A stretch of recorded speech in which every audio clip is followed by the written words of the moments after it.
Hey everyone, thanks very much for all of the questions. We've got a lot more coming through, so I'm doing my best to go through them, but I will do another Q&A in the next month, as well as a webinar, just to make sure that everybody's staying on track.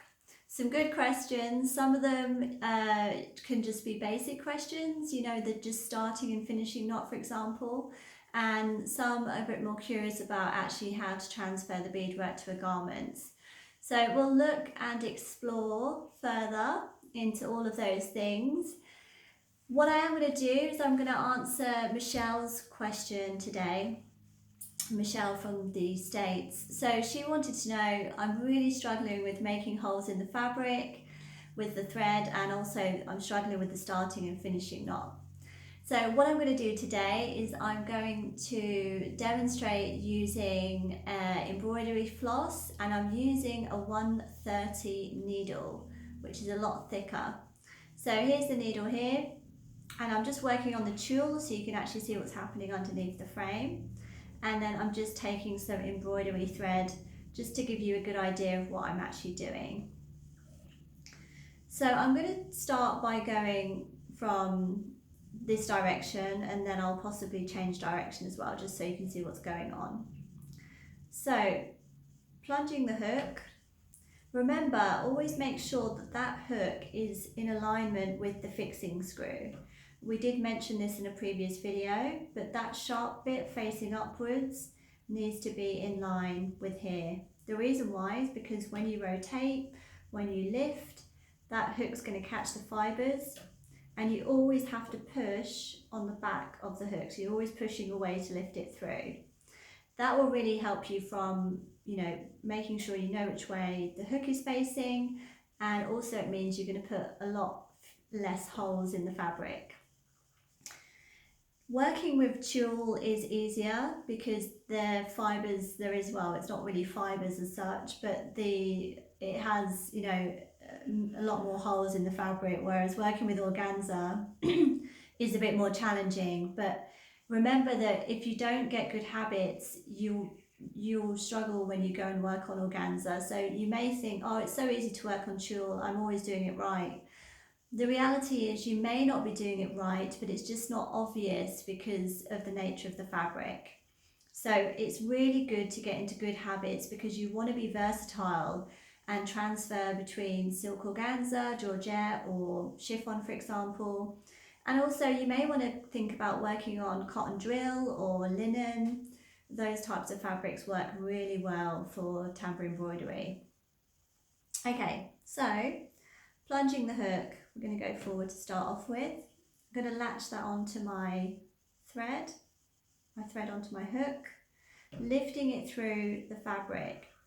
Now in the video I do say you can use a pin just to hold that in position, or so if you was to pin that, you just literally place that there and then just catch that round like a figure of 8, like so. Now the knot obviously has to be done in a small area, that's what creates the knot, but just for a demonstration I'm going to do larger stitches so you can see the motion of the 3 steps. So the knot is made up of 3 steps: forwards, backwards, forwards, or side, back, side. It depends which way you're facing, but ultimately you're putting a back stitch in between. So think about a sewing machine. When you start your sewing line, you normally go and do a back tack, forward, back, forwards, okay? So it is that kind of principle.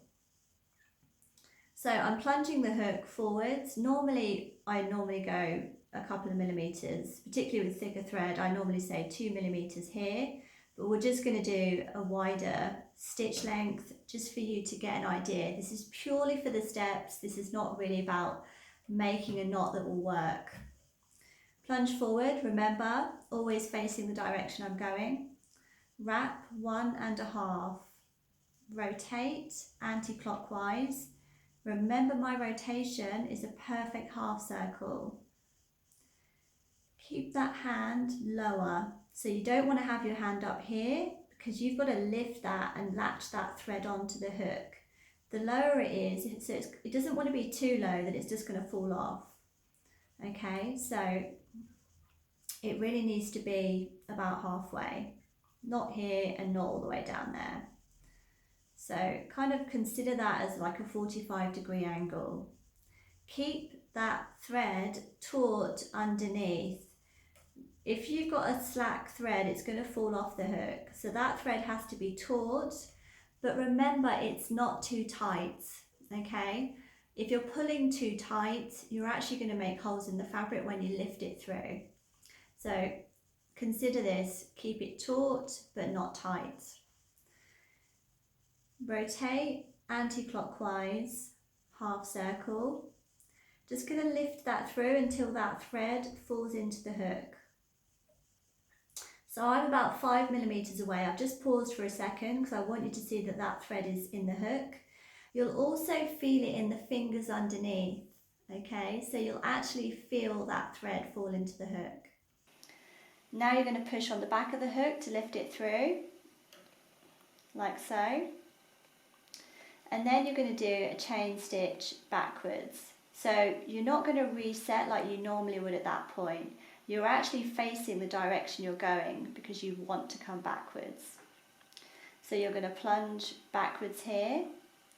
Thread always starts from behind the hook, so in that position there. And what you're going to do is you're going to wrap 1.5. Rotate. Then you're going to lift that thread until that thread falls into the hook, just there. And then you're just going to gently, on this side of the hook here, you're pushing towards you now because remember the sharp piece of the hook is just here. So you need to push on the back of that to lift it through the fibres. When I say push, I'm actually pushing in the fabric, you just can't see it. I'm not turning my hook to lift it through because that will actually cause me to latch onto the tulle. Keep the hook at a right angle to the fabric. Push back, lift through, and now we're going to do a chain stitch forward. So that was the back tack. You're already facing the direction you're going because you're going to go forwards. There is a loop sticking up there, it's just because that stitch is so long, so I'm just going to tug on the hook, and that's just to flatten that loop there. This would not normally happen if it was a normal size loop. Okay, and then all you're going to do is you're just going to plunge just in front of that previous stitch. 1.5 wrap rotation. Thread rotates anti-clockwise, perfect half circle. Remember you're keeping the fingers low underneath, that thread is taut, it's not too tight, okay? Lifting through, let that thread fall in the hook, like so. And then you're just going to gently push on the back of the hook, so you're pushing away because remember the sharp bit of the hook is in line with the fixing screw, and you're gently going to push away to lift through the fabric. So now I'm going to do a more realistic size for the knot, and I'll also do a starting and a finishing knot with chain stitch in between. I'm also going to do it in a different direction just so you can see how it looks. Okay, so again we're going to put the thread underneath the fabric, we're going to latch that on and bring it all the way through. With the little tail end here, remember you can pin it or you can hold it with your little finger. So now we're going to do a stitch length that is more realistic to the work that you would be doing. So you're going to go forwards 2 millimeter, wrap, rotate and lift. Remember you're already facing the direction you want to go, so you're not going to reset at that point. You're going to pull that thread back and you're going to plunge 2 millimeters backwards. Wrap 1.5, rotate, let that thread fall into the hook. Remember we're keeping that thread taut but not too tight. And then you're going to push on the back to lift it through. Now we're going to do a small chain stitch forward, so just in front of that previous stitch. Remember the thread goes round anti-clockwise 1.5 times. Rotate, and then you're going to push away to lift it through the fabric. This is quite thick thread for this particular fabric, but it's just great for you to see what's happening. Now you're going to reset going clockwise back. Okay, so it does look different when you're at a different angle, but as you can see that's a very secure knot. Chain stitch.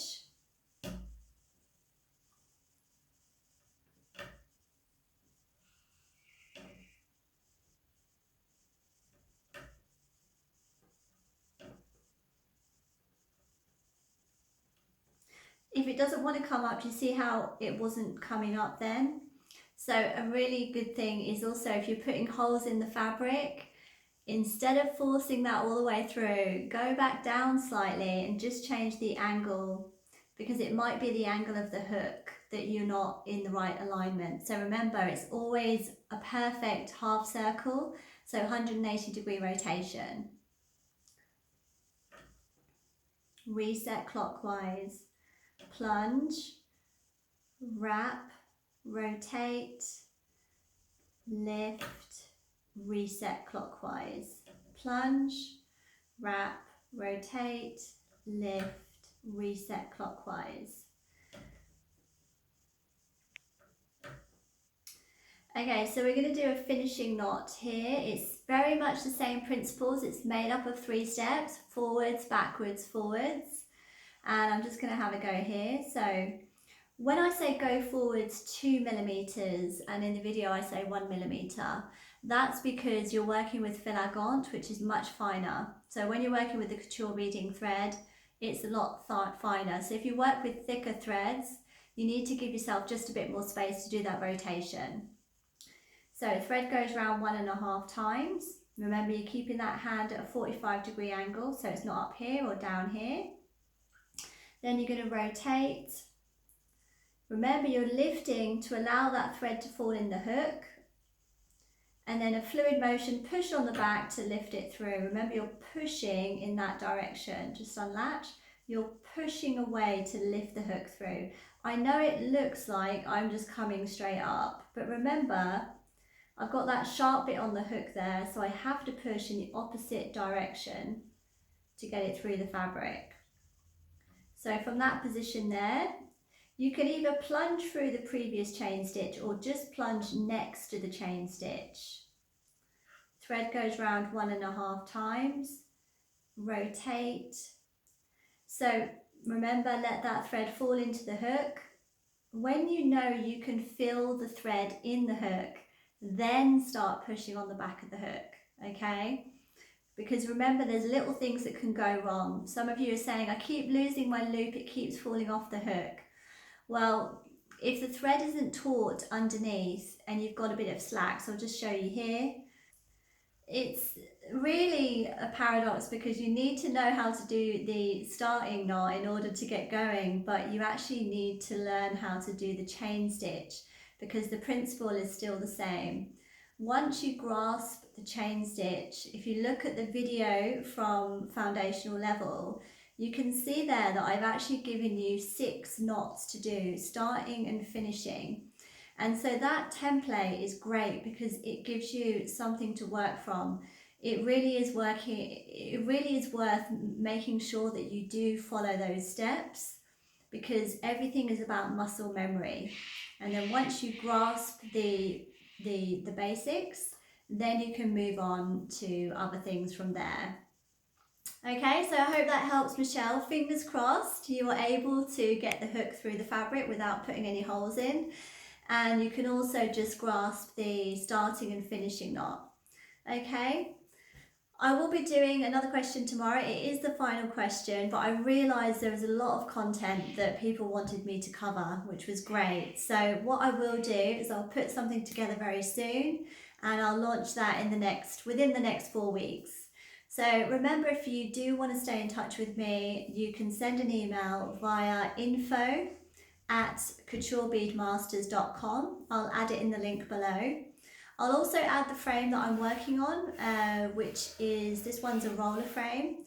I'll add the link below for that, and also the needles. If you want to buy different size needles for the tambour hook, you can get those through the website too. So stay tuned for the next question and I will see you tomorrow.